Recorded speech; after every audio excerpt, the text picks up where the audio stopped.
자, 이항영 위원 만나보는 시간입니다. 연결돼 있죠? 안녕하세요. 네, 안녕하세요. 이항영입니다. 예. 점점 우리 시간으로 오후, 그쪽 시간으로 이제 밤 11시가 돼도 목소리가 더 힘이 나십니다.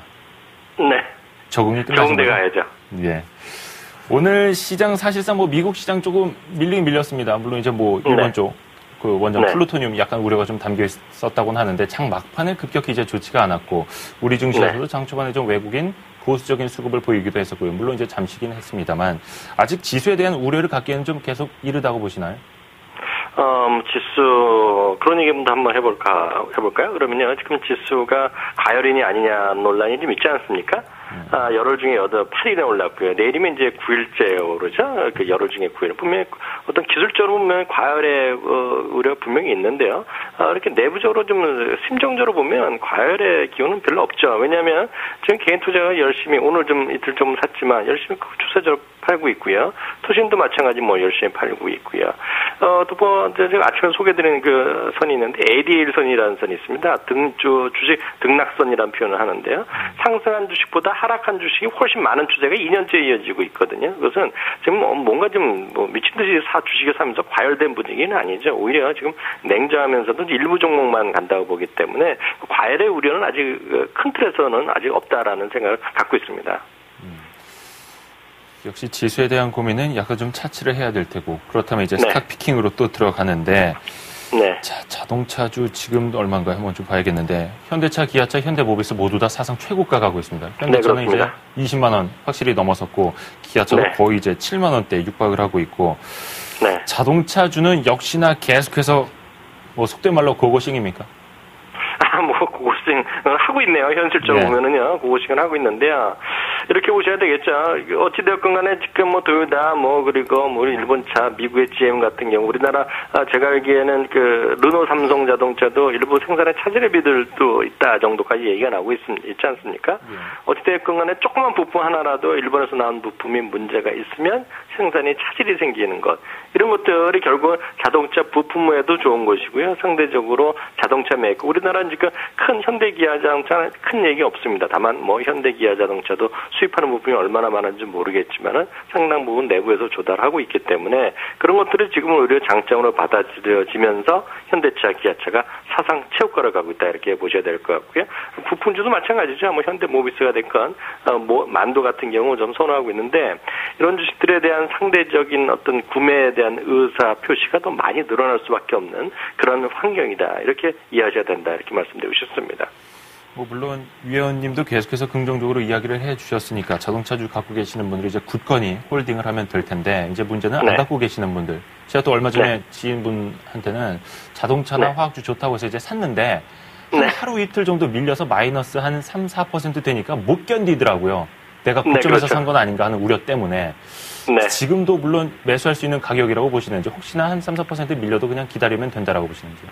당연히 현대자동차나 어떤 자동차 주식은 전체 비중에서 30%를 많이 갖고 와야 된다는 생각을 여전히 변함없이 갖고 있는데요. 좀 느긋하게 갖고 가셔야죠. 오늘 무조건 매일 오를 수는 없지 않습니까? 현대차가 2%, 3% 떨어질 수도 있을 텐데요. 현대자동차가 됐건 하이닉스가 됐건 조선화학 이런 대표 주자들은요. 시장이 크게 같이 밀리지 않는 한은 그리고 어느 정도 본인이 생각했던 선이 밀지 않는다 그러면 개별 종목이라고 생각하시면 큰일 나죠. 그냥 갖고 가셔야 된다 봅니다. 알겠습니다. 한 번쯤은 다들 그런 생각 해보셨을 것 같아서 질문을 드려봤어요. 좀 고점에서 산 것 아닌가 하는 걱정. 누구나 이제 할 수 있는 건데. 위원님이 좀 계속 보수적으로 보시는 게 건설하고 은행 아닙니까? 그렇죠? 네, 그렇습니다. 지금도 마찬가지로. 어쨌든 제가 은행주에 대해서 다시 한번 정리해드렸는데 오늘 건설주 한번 짧게 해드리죠.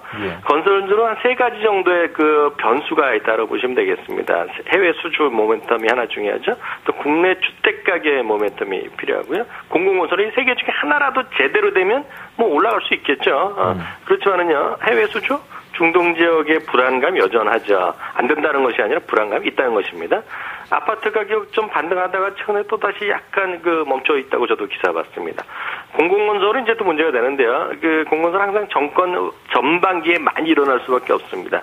지금은 어찌되었건 간에 지금 신공항 하는 것만 해도 조금 또 위축 실시되고 있죠. 또 정부에서 중앙정부에서 하려는 뭐 취득세 인하하니까 서울특별시에서도 시장이 뭐 난리 나죠. 인천에서도 제가 알기에는 인천에서도 뭐 반대하고 있죠. 이러니까 지금 뭔가 정책에서도 혼선이 일어나고 있죠. 이런 것들이 모든 것이 건설주에는 불안한 요인이다라고 보고 있다는 것이죠. 뭐 아주 안 된다는 건 절대 아닙니다. 예를 들어서요, 그 다이와증권 같은 경우에서는요, 은행이나 건설을 지금 사란 얘기를 하고 있습니다. 누가 맞는 얘기는 모르지만은요, 제 개인적인 생각은 여전히 은행주랑 건설주는 지금은 쉽게 말씀드리면 저는 안 사겠다 이렇게 말씀드릴 수 있습니다. 물론 계속해서 이제 모멘텀을 이야기하셨던 것들 보면은 국제 유가 하나 놓고 좀 이야기를 해보면은 정유주는 현기증 날 정도로 계속해서 달려나가고 있고 역시 항공주는 조금 힘들어하고 있는데 여기서도 모멘텀만 보면은 정유주는 계속 살아라는 답이 되나요? 당연히 뭐 기본적으로는 뭐 없으신 분 뭐 기회가 될 때마다 좀씩 사야 된다는 생각 갖고 있고요. 정유주는 정유주 에너지가 됐건 순수화학이 됐건 뭐 하이브리드 됐건 그중에 하나 정도 갖고 가시면 되는 마음에 드시는 거 갖고 가시면 되는데요. 항공주는 반대 개념이죠. 항공주 제가 뭐 그 억하심정 있는 건 절대 아니니까 오해하지 마시고요.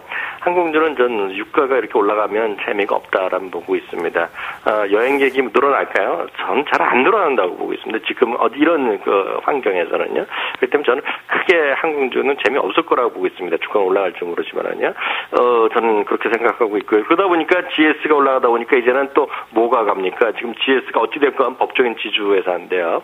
GS가 하니까 뭐 SK 그리고 CJ그룹의 지주회사는 CJ지만은 요즘 엔터테인먼트를 하나 묶은 CJ E&M 같은 것이 합병하는 거 다 합쳐진 것이 나온 다음에 일주일 정도 쉬었다가 오늘 다시 급반등을 하고 있거든요. 이런 지주회사 같이 순환하면서 가고 있는데요.